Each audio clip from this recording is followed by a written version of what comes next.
ভক্তি ধর্ম প্রচারের জন্য সেটাও লোক সংস্কৃতির অঙ্গ, এটাকে পালা কীর্তন এবং কথকথা। এই পালা কীর্তনটা আমি বিশেষভাবে অভ্যস্ত এই কারণে, এর মধ্যে কোনো ধর্ম খুঁজবেন না।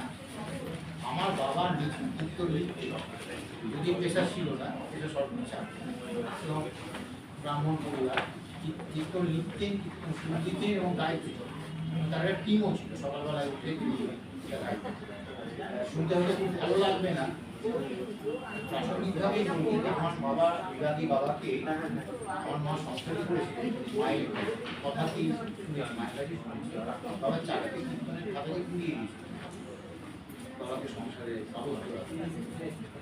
তো তারপরে তিনি সংসারী ছিলেন বা হয়েছিলেন। কীর্তনটাকে খুব কাছ থেকে দেখেছি। এইটা বলার জন্য বা কোনো লেখার জন্য সেটা তো আমাকে সমালোচনা শুনতে হচ্ছে, দেখে বলতে আর বেশি যাবো না। এটা পালা কীর্তন এই গীত কথকতা যারা শুনেছে তারা যদি শোনে না তো সেখানে ইনোভেটিভ ব্যাপারটা না শুনলে বোঝা যাবে খুবই না কথকতা কীর্তন যারা করেন যে মহিলারা উঠে উঠে এই কথকতা বলেন, কৃষ্ণ কীর্তনের কথা বলছে বা নবমীর কথা বলছে, রাধিকার কথা বলছে, এগুলো খুব সত্যির কথা বলছে, এগুলো এত মিষ্টি শুনতে ভালো লাগে। এটা ভক্তিধর্ম প্রচারের জন্য এটা লোক সংস্কৃতির অঙ্গ হয়ে যাওয়া। এবার হচ্ছে এই লোক সংস্কৃতির অঙ্গ, সেটা হচ্ছে সাধন এবং ভজন।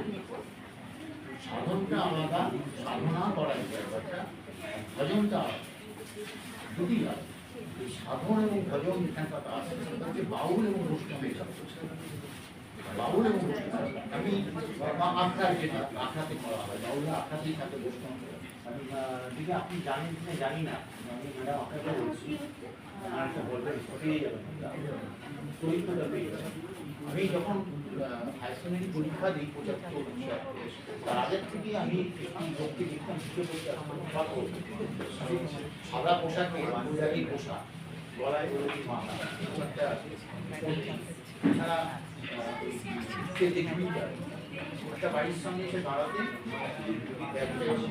ধরতেন, বাড়ি থেকে আমার খুব কৌতূহল হয়েছিল, আমার বন্ধু কথা বলে এইটা দিয়েই মোটামুটি।